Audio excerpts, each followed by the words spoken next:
My name is Will, and I, like Mulder from the X-Files, want to believe. So I've embarked on a journey of discovery. I've talked to people deeply entrenched in the spiritual and metaphysical worlds. I've thrown myself into weird and wonderful experiences. I've even joined a coven of witches, all in the interest of finding something, anything, that will prove that there's something beyond this physical, three-dimensional world we all live in.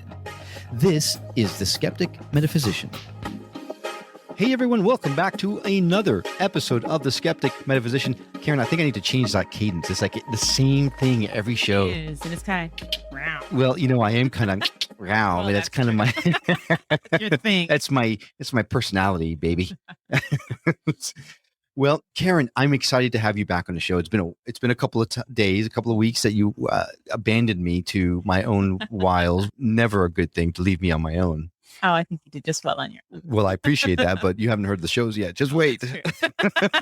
Well, I'm excited today, as I am always, but this time I'm really super excited because we're going to talk today about a topic that not only do I not know anything about, but I didn't even know was a thing until this next guest reached out to us. What do you know about Thai Buddhist magic? That would be a resounding 0. And that would make 2 of us. So this is perfect. We are coming into this completely cold, as I'm sure a lot of folks in the audience are. So it's going to give us a lot to talk about. But there is one thing that I do know, and that is that I'm very excited to hear you try to pronounce some of these terms. All right. So full disclosure, in the interest of that, I have no idea how to pronounce some of these things. I did ask our guest for the pronunciations, and I did write them down phonetically. A tutorial. Yes. I did, but there's no guarantees I'll still say them correctly. So I mean this in absolute no disrespect. I'm a heathen that doesn't know how to pronounce these things, and it makes me sad because I'm really super intrigued by it all. So please bear with me. Let me go ahead and introduce our guest because I think he's sitting back going, oh my gosh, are they ever going to stop talking? So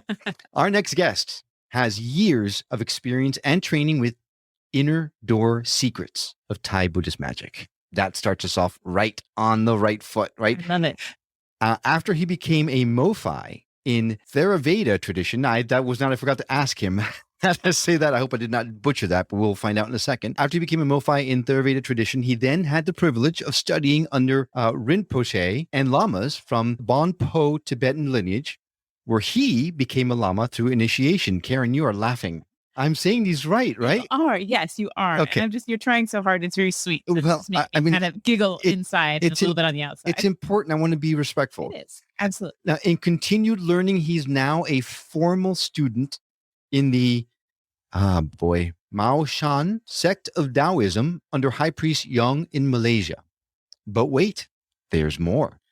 Just when you thought you know everything you need to know about our next guest, he's also happens to be a high priest in a Wiccan coven. And he studied Norse magic. He became a master hypnotist under the guidance of the Shambhala Institute. And he's a passionate practitioner in the Fukyuan Tuan. Wow, I know I butchered that one. I'm so sorry.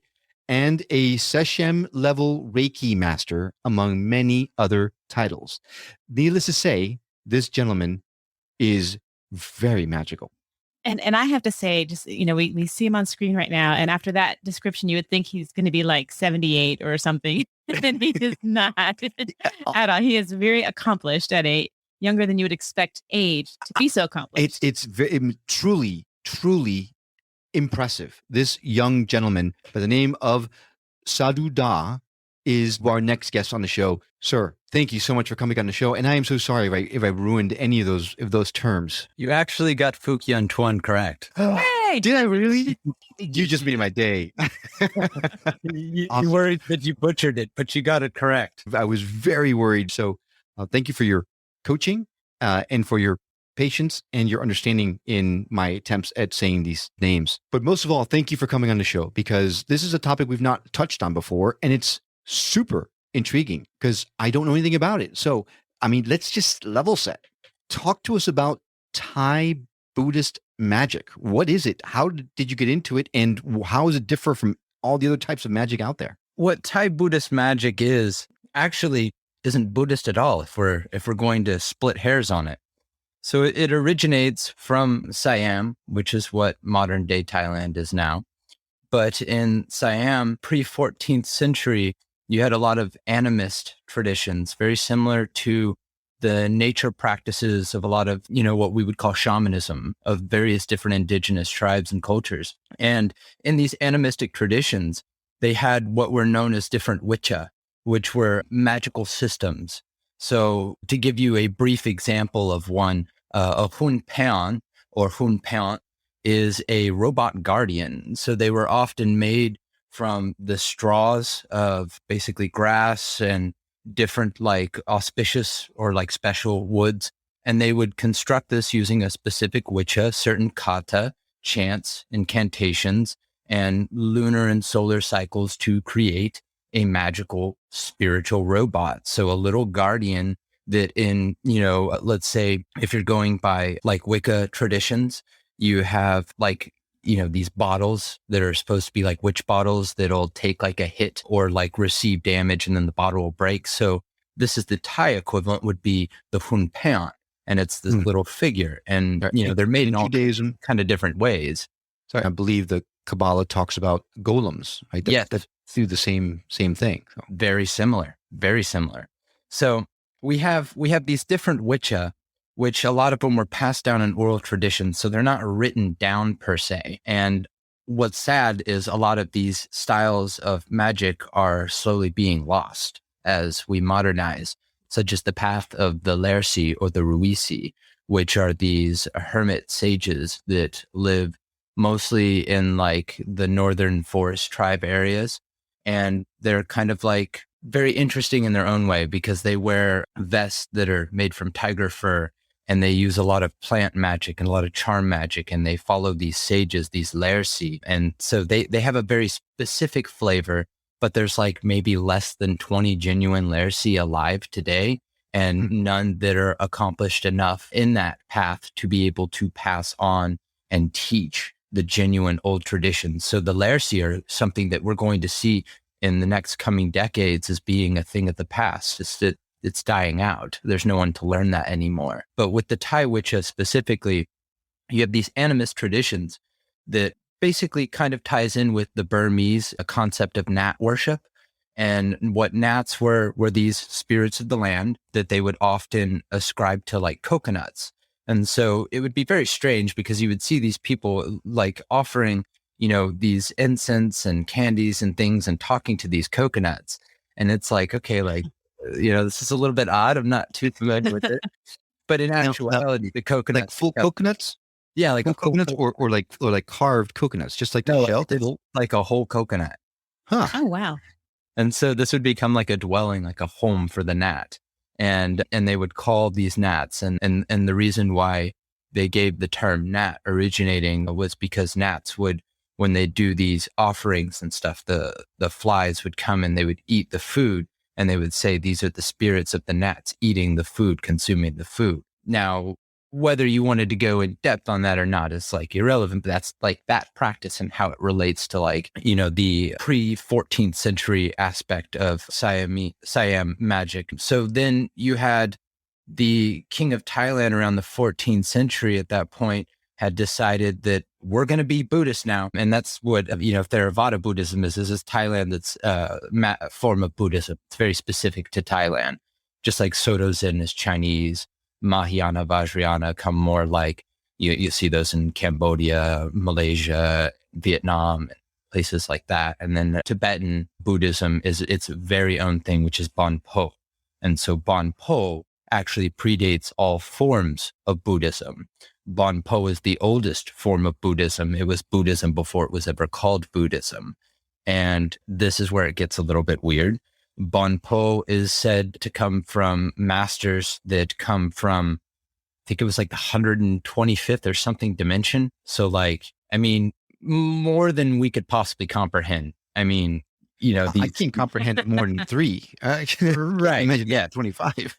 So these masters came down and they were said to have like emerald and crystalline bodies, and they would touch these masters who became masters who were already practicing some sort of like animistic type of traditions, and they became enlightened. And then they taught them this system of Bon Po. And so Bon Po is, if you talk about the Dalai Lama, the tradition that the Dalai Lama belongs to would be the Bon Po tradition. It would be Tibetan Buddhism.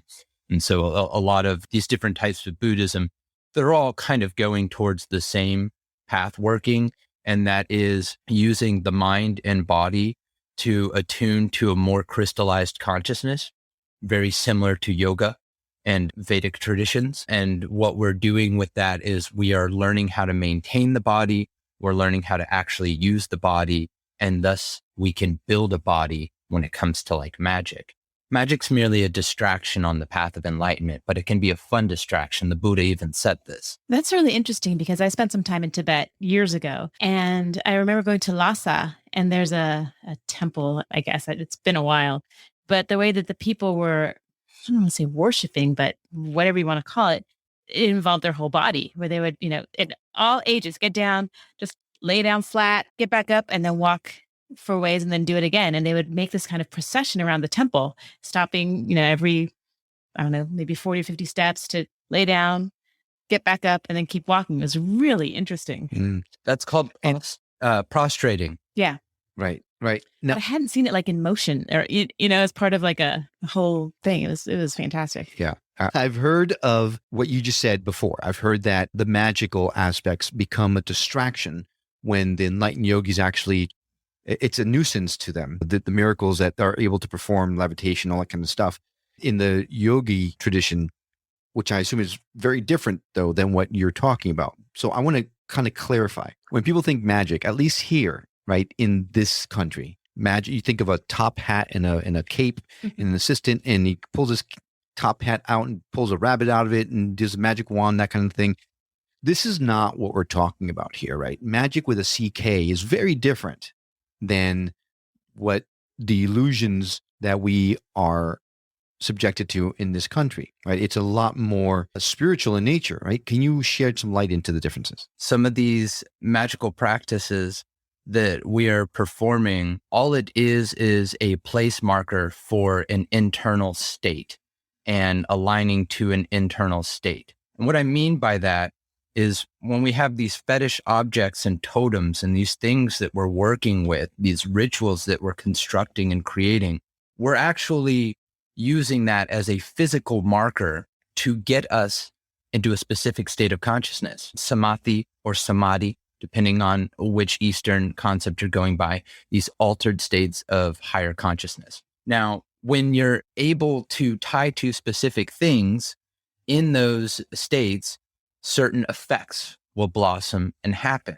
And as such, you'll be able to do the magic. Now, when we're talking about a mysticism approach, which is what you're talking about with yoga, I had wrote something down yesterday that kind of came to me in a meditation. And it's really funny because I didn't really understand why this would be relevant, but now I do understand. So this came to me in my meditation last night, and now I see why it came to me.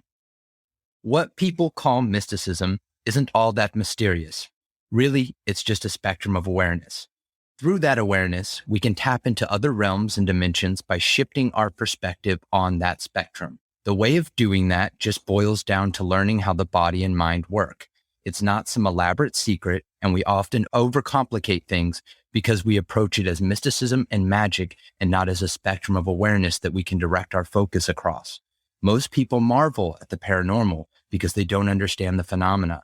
But if your awareness was such that you just saw it as an apple on a table, you would look at it and say, oh, it's just an apple. Further inspection could tell you what kind of apple, how it tastes and feels, and further inspection would tell you where to get more apples or even how to grow them. Wait a second. That just came to you. I was just going to say that. These are your words that just came to you during a meditation. Yeah, sometimes Fantastic. like paragraphs of thought will just stream, and a lot of times I'll ignore them. But sometimes I'll admit I'll get a little distracted and I'm like, oh, hold on a second. And then I'll focus on it and then I'll write it down. I mean, that is astoundingly profound. I mean, I've never heard it explained that way, and it makes perfect sense. That's amazing. I was in a state of higher consciousness when that came to me. So, I mean, it's not the way I normally think. It was me attuned to a higher state, able to receive an understanding that was deeper. Which exactly proves the exact point you were just saying in the statement that came to you. I mean, that is amazing. And exactly the kind of thing that I really want to happen to me. But because I want it so badly, it doesn't come.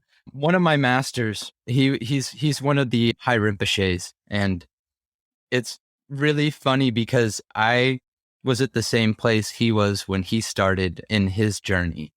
And what that place was, we were talking a little bit the other day, and it came up, cities like supernatural abilities, psychic abilities, powers like levitation, things of that nature. And he said, when I was, much younger, I wanted to learn all of these practices so that I could develop these psychic abilities. But then as I started learning the practices, that just kind of the want and desire to learn those things just shed away. And then all of a sudden I started developing supernatural abilities. And that is kind of like a common thread is there's three schools of thought. Essentially, there's people who just want to attain the enlightenment aspect of it, the crystallized consciousness. There's people who know that to achieve that, they have to do these practices that are likely going to develop, some sort of supernatural ability. And that kind of excites them. And then there's people that are solely trying to develop the abilities. What's funny is a lot of times the people who are just trying to develop the supernatural abilities, once they end up developing them, they no longer care about them because they've attained a state. And that state makes those abilities possible. So the psychic abilities, the best way I describe it is they're completely irrelevant. They don't matter at all. You might think they do before you attain such a state where those things are possible.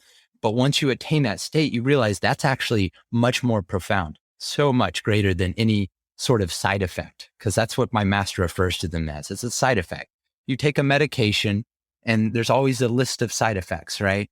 And you might not necessarily get one of them. You might get all of them. You might get one that this other guy doesn't get. But, we know that side effects are a possibility anytime we take a medication. So when we take this spiritual medicine, when we are healing ourselves, attaining and aligning in a profound way towards a crystallized consciousness, we find that it just kind of happens. And sometimes you might end up developing the ability to master a fire witch and be able to conjure flames. But that's not the whole point of it. The whole point is to have that state, that higher elevated state.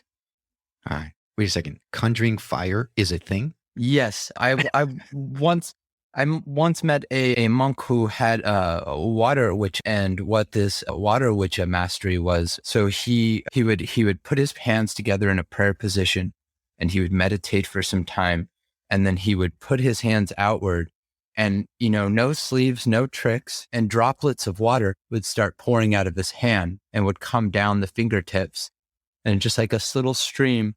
And then and he would let this water bless people, or he would let them lick at the fingertips and receive this blessed water. And then he would close his hands. The dribble would stop. He'd put it back to his heart, and his hands would be dry. How much water? I mean, we're talking about not like overflowing and pouring, but enough to definitely not be considered sweat. Dribbling. Wow. That small little stream. Oh my gosh. Okay. That's wild. All right. Hang on. You know where I'm going to go here, right? So yeah, how? Like how? I can't, you said he had no sleeves. Yes. So if you want to go into the how, I'll actually explain the how to you, but you're likely not going to understand it because you don't understand the science behind it. So we have what's called a type of witch known as the 32 body part kata. And the 32 body part kata breaks down every aspect of the human body: the spit, the hair, the liver, the kidneys, your bones, sinews, all of it, right? And so with this meditation, we are focusing on the living human body rotting and dying. And we are focusing on every part of it rotting and dying. And this puts us into a ghost-like state. And this was often performed back in the day in graveyards, or even in like a mortuary type setting, which is what we would call it today, but essentially around decomposing human bodies. And so you would attain to the state of your own living body decomposing as you're hyper-focused on an actual decomposing body. And this takes you to a state of impermanence. So you're actually focusing on life and death at the same time in a metaphorical and literal sense.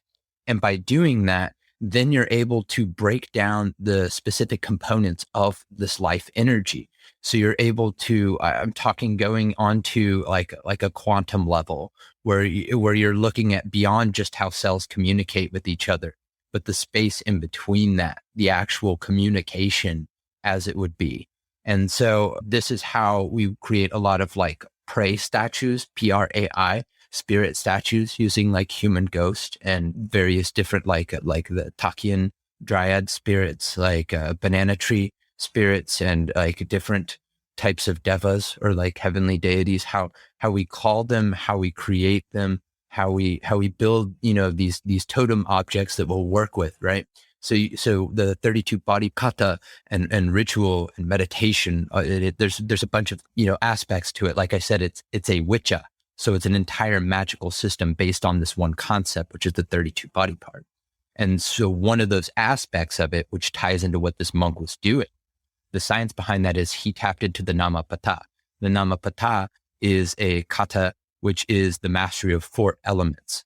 And if you wanted to go like even deeper with that, you have like the Abo Kasanan, Wayo Kasanan, and like there's these entire branching systems of magic. Okay. So this Namapata is an ascription of the 4 different elements and the body parts related to that. So within the Namapata, he had mastered one of the 4. And then in that, like one of 4 that he mastered, there's specific body parts. So he had perfect communication and meditation and harmony between those specific body parts tied to the water element, and was able to tap into the source of water in his body. And the majority of our composition is water. So thus he was able to send his own life force out as water. So that's the how. Right. But how does someone get to the level of consciousness where they can tap into this kind of thing? Like, is Thai Buddhist magic, is that just contemplative meditation? Is it actual? I know you mentioned that you have rituals and things that you perform to focus, to lock in your intentions, but what, like if I wanted to not necessarily have water come out of my hands, but achieve a level of consciousness that would get to that point, even though we're not talking about supernatural powers, but get to the point where those side effects happen. How do you go about doing that? I mean, I'm sure many, many, many years of study, but what kind of studies? So one of the first things that we would study would be, like a very simple one that anybody could actually walk away with today after hearing this and be able to start practicing, which will build, and it will become incredibly powerful if you put practice into it. This is the common thread that I've found with every master I've studied under, and even with my own practices, is this takes years. There is no shortcut. This literally takes years to develop.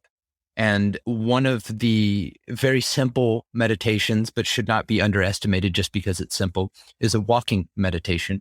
And the walking meditation is like, you ever seen military soldiers that are at parade rest? So they have the hands behind the back like this, right? Hands kind of clasped. In parade rest, you have, the hands behind the back like that. So just resting on the lower back, and you'll just be standing there.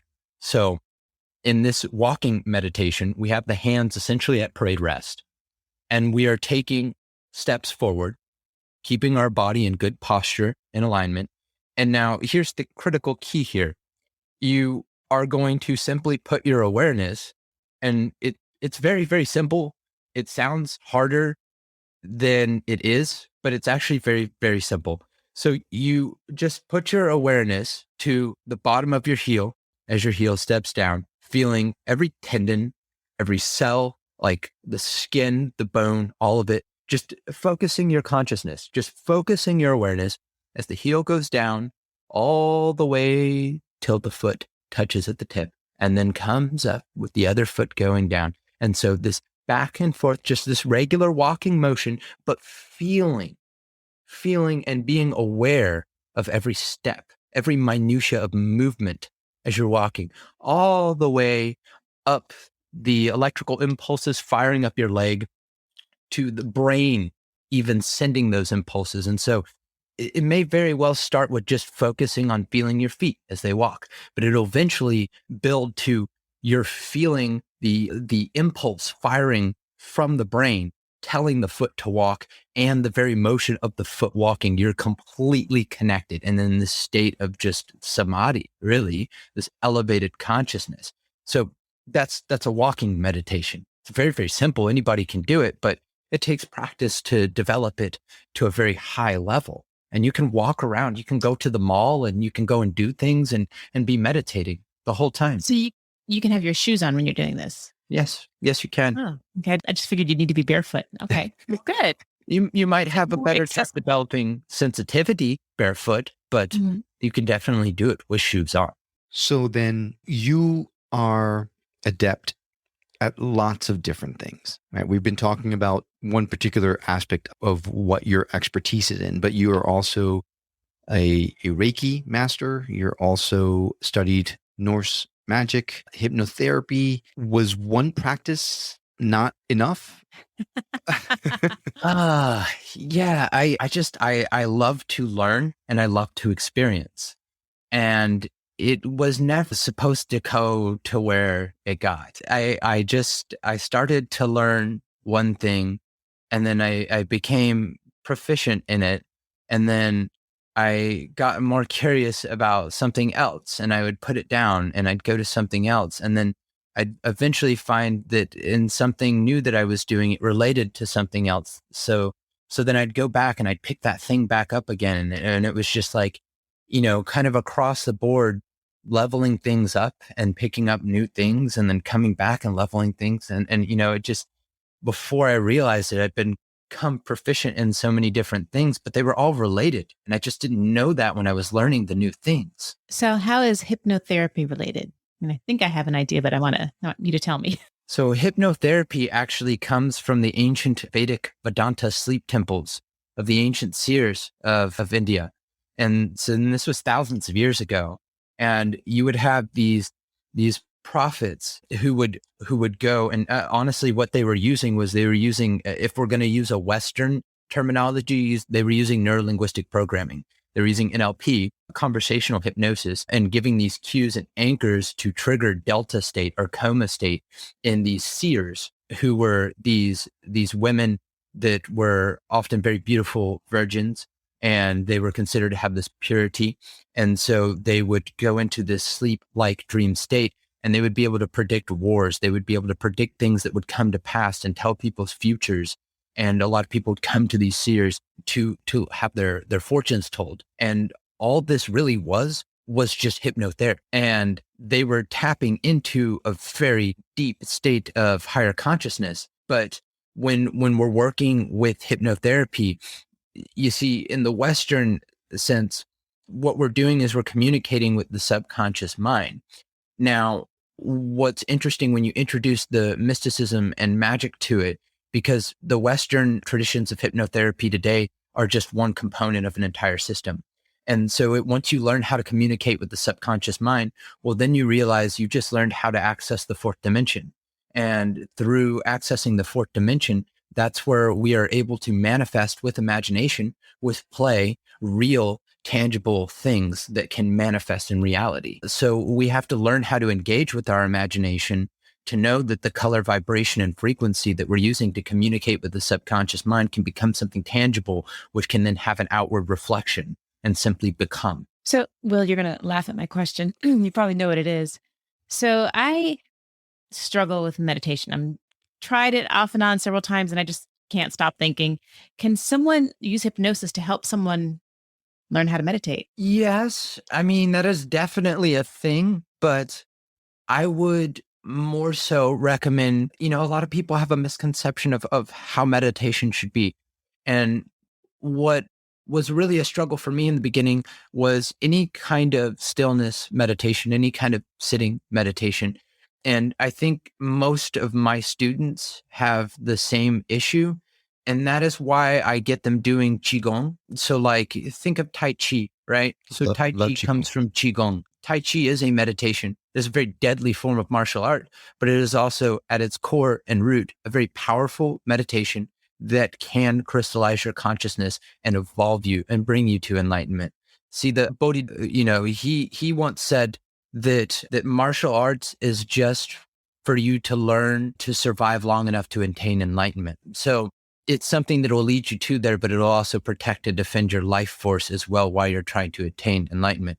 So I would understand that some of my practices like Fukyan Chuan, which at its higher levels is really like mastering Qi and playing with Qi. So Qigong, Fukyan Chuan, which has a lot of Qigong in it, and Tai Chi, these elements of moving practices. This would be where I would start if I were you. That would probably be something that would get you more to feeling what you think meditation should feel like. So that would be my advice. Okay. Thank you. Yeah. And I actually do have some history with, I had a master who actually combined the two into one long set of movements and loved it. I mean, absolutely loved it. Have way fallen out of it in a long time ago. And I've been looking for it since then. But all I'm finding is the old folk, they're repeating the same movement over and over and over again, which that's not really what I'm looking for. I will actually give a rare invite to anyone that is interested in that specifically. And that would be, so one of my masters has decided to finally stop being a hermit. And he is taking on students for the first time in almost 10 years. And I was his only student for like that previous 10 years.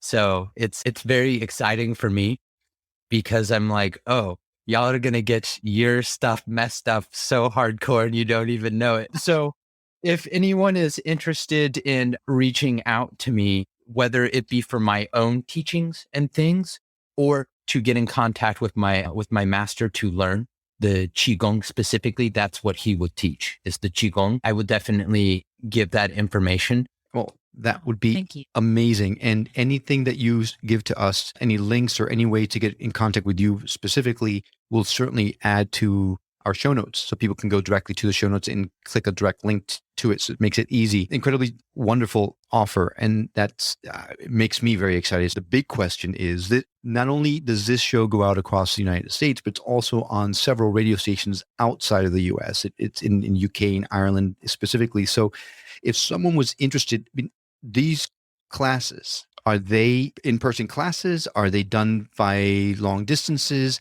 How does that work? Is it retreats that you get together in? Like how would that work? I actually have 9 students in Japan, in Totobayashi City in the Gunma-ken province, and I have never met them in person. And I have done very, very powerful ritual work for them. I have taught them energy healing. I have been teaching and doing so much with them, and the distance has not made a single difference. Wow. Well, that just went from good to great. These meditations, I know Qigong, I know how that works, but some of the meditations that you're talking about that help you to crystallize your consciousness. I'm a layperson, right? So I'm assuming that you're talking about meditating for 18 hours a day. Is that accurate or no? You don't need to do that. You really don't need to do that. Been there, done that, but you don't need to. And that's, so I'll share with you one of the practices that I do, which is part of my sadhana, daily spiritual practice, is I do a Simha Kriya when I wake up in the morning. And Simha Kriya is like a pranayama. There's a lot to it. But essentially, you're holding the tongue out, and then you're doing 21 breaths. And you'll do 21 breaths like you're panting like a dog, right? And then we're stimulating very specific meridians, like the whole thing behind it. And then you do 21 breaths with the tongue at the roof of the mouth with teeth baring. And then you'll want to do this sitting down because you'll get very, very high. You'll get very lightheaded. And then you take in a deep breath, and then you're going to hold your fists. You're going to hold tension in your shoulders, your jaw tighten, your feet. Everything is just going to be balled up tight. And you're going to hold that and pressurize your chest. And you're just going to hold it as long as you comfortably can. Some people with advanced breath control can do it for well over 2 minutes. Some people only for a few seconds. It doesn't matter. So then when you naturally feel the impulse to breathe, you exhale and you just keep your eyes closed and you relax in the stillness. And you, with little practice doing this technique, just as I described, you can experience what the Japanese refer to as mushin, which is a state of no mind. which is a very, very profound state of samadhi known as nothingness itself. So when people think of like a term like the word void, right? That sounds kind of scary, kind of dark, abysmal even. Well, actually collapsing into the void is a very beautiful, beautiful, beautiful feeling. So imagine being completely aware of everything happening right now, like this conversation, what's in your room around you, but there's no thought in your mind. Everything is like pitch black. Nothing is happening at all, but you are immersed in everything. Kind of hard to describe, but it is a very beautiful feeling. It's a very peaceful place to be. And then when you simply want to come out of it, you just open your eyes. So you can do the Simha Kriya and make that your only practice and do it as many times as you want, or even just once a day. And I can assure you that if you do it over a period of time, you yourself will notice gradual change and growth. It's undeniable. It's science. So Karen, I'm in. but I was going to say, yeah, I'm a skeptic, right? Yep. I will tell you that I have experienced the void. I have. And the way that I did it, honestly, was with hypnotherapy. I didn't do it with the kriyas that you're talking about. It was a hypnotherapist who was trying to teach us how to access parts of our mind that we didn't normally access. And when I allowed myself to go where he took me, it was exactly as he describes. It was complete nothingness, but in complete bliss and connected to everything. I'm totally going to contact you because I want to feel that again. How have you told me about this? I am a man. Years? I'm a man full of secrets. Oh my gosh, it's crazy. No, it is. And honestly, I do meditate every morning. Yeah. And that is the feeling that I'm trying to achieve. And that's I think I did it once when I first started, 2 years ago, back in earnest. When I first started meditating, I did fall back into it a few times. And it was, delicious is really the only way to put it. Obviously not in flavor, not in taste, but it was so blissful and so amazing that there were times where I just didn't want to end the practice. So my practice extended, even though I've only tried to do 10, 20 minutes a day. But, daily life gets in the way. And after a while, it's more and more difficult to achieve that kind of state. So it leads me to my next question. Like, what must your life be like on a daily basis? You're surrounded by the magics, by these mysteries that we don't really think about in this country, but yet in the East, it seems that it's just permeated. It's part of their culture, and it certainly seems like it's part of yours.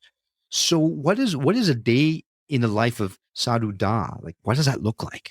Well, the first thing that I do is I do a little bit of, my breathing practice. And I'd say actually that's not true. The first thing I do is when I'm in bed and I wake up, before I start letting, the rush of thoughts of what I need to do that day, thinking about going to the bathroom or if I'm hungry or anything, I allow myself to take a few seconds.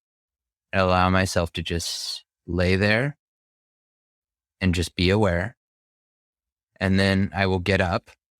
And then I will do a little bit of breathing practice after. And when I say a little bit, I mean like maybe a minute to 2 minutes. But it's very profound for me. The length of time is not really relevant. It's the level of, profoundness. So you go into a very deep state of samadhi, and I'll have like my breakfast. And then I come over to my altar right here, where I have all these spirit statues. And you can see like the cookies and the drinks and the stuff on there. And I if it's a Tuesday or a Saturday, then I need to change out the food offerings dependent upon if they've consumed all the matter or not. And so I will change out offerings. I'll light incense. I'll do my Namo Tassa Bhagavato Arahato Samma Buddhassa. So I'll do that mantra, and I'm essentially giving thanks to enlightened beings, giving thanks to the one who created, found the way, and giving thanks to the way. So that's essentially the Buddha, the Dhamma, the Sangha. So I'm giving thanks to that. And then I'm sharing my merit, my good deeds with my spirits on my altar, because some of the spirits I have on my altar, they're ghost, so they're still in a state of suffering, regardless if they're well taken care of, they still suffer. So I share my good deeds, my good karma with them. And in return, they help me, they do stuff for me. So it's a very mutually beneficial arrangement. And then I will kind of like look at my calendar, see what I have going on for the day. And then I try to like communicate and touch base with one of my masters and just kind of like get my, bearing of like fortune for the day and check in with clients and students. And then I just kind of go about my day. In the evenings, like I'll work on amulets and talismans, painting them, consecrating them. I watch Netflix and Hulu. I play video games. Like I'm a regular human being, I have sex, I eat food. I do have magic and mysticism is a big part of my day, but make no mistake, I still enjoy very regular things. And I think we all should, because grounding is important. Mm-hmm. You have said so much. You just casually drop these things on us and then just move on as if it wasn't something that just made us go, what did he just say? Like, that's just my life. Well, but the casual way in which you drop that these beings actually, you offer them your karma and they help you by doing things, and it depends on how much they've consumed of the offerings. What? I guess, in a Western mindset, mostly, some of these things like either seem odd or are downright confusing. But, I'll explain to you very briefly why I need to feed these spirits on a weekly basis. So if I don't feed the spirits, they are not getting sustenance from the offering, right? So where are they going to get sustenance from? A living source. Yes, I have spirits that will literally consume me and eat me if I do not give them offering. What? What? But the solution is easy. How hard is it to put out a couple of cookies and crackers and maybe a jar of beans? How hard is that? It's not very hard at all, is it? But you're talking about like the cookies. You wake up one morning and there's a bite taken out of it. I mean, how does it That's pretty rare. That has happened, but that is pretty rare. I once did a very weird ritual with a bunch of Jinn, Middle Eastern genies, and I had like this basket of bread, and literally one of the pieces of bread like levitated in the air. And when I was staring at the bread that was levitated in the air, the rest of the basket was completely empty. And there's like a bunch of bread in there. So, I mean, that does happen. That's very, very rare. Wow. You need a lot of certain elements to create the right setting for that. But they consume the essence of the offering that's giving to them. So think of everything has a vibration, right? Everything has a frequency. You can measure these things. Our own heart has an electromagnetic field that it emits. So when we connect and we get in rapport with someone, when we're doing hypnotherapy or energy healing work of any kind with somebody, we're merging those heart fields. So that's what's happening. There's heart coherence happening there. So knowing this scientifically, that makes sense. We can prove that. We can measure that. So then take that aspect of vibration and frequency with food and understand that these spirits are living in a purely different vibrational spectrum than we are. So if you're offering and giving that to them, they can receive the vibrational frequency of what it is you're offering. They can consume the energy of that. So if I give a spirit an offering and it doesn't like the offering, it can take it onto the spirit planes and go barter and exchange it for something else at once. Yes, spirits do barter. That is a thing. I mean, yeah, the food, it gets consumed. And then I often tell people, I'm like, well, what about all the food? Because it seems like you're wasting the food. No, I'm not. And yes, I could eat the food after I offer it, but I would not advise that, because long-term consumption of food offered to spirits creates like a type of ghost sickness, and it can actually start to eat away at you on the inside. It can make you very sick physically and induce mental insanity. But again, we're talking about long-term consumption of food offerings. If you did it once or twice, it's not a big deal. It actually give you great power, but I would not suggest making it a practice. Would highly suggest against that. Wow. just as we need to close out the show, you start breaking out with the really cool stuff, right? I've been furiously writing question after question as you're talking here, and I don't even have time to ask you any of them. Not to mention all the topics you sent me to talk about. I think we touched on maybe one of them. We never got to anything. The thing about him is that you never know where the lines are crossing, because some of the stuff he was talking about, the altar, I recognize from Wicca. I mean, there's all these different, it's a mix of modalities, which is super interesting, but really confusing because, my brain likes to compartmentalize things. Like, this is what this is, and this is what this other thing. But it's like you're melding, you're merging a lot of branching out and intertwining. Intertwining. Yeah. You're intertwining a lot of different practices. And that's amazingly interesting, but we just don't have enough time. Please tell me you'll come back, because we have so much to talk about. Yeah, I mean, at the very least, we need to talk about some of the things we originally intended to talk about. Perhaps at the very least, something people were expecting to hear about.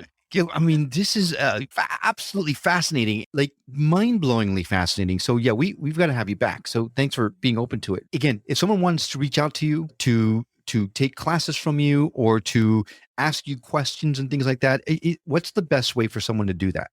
That would be going to my website, which is the sadhuda.com, and that's www.thesadhudah.com, SADHUDAH.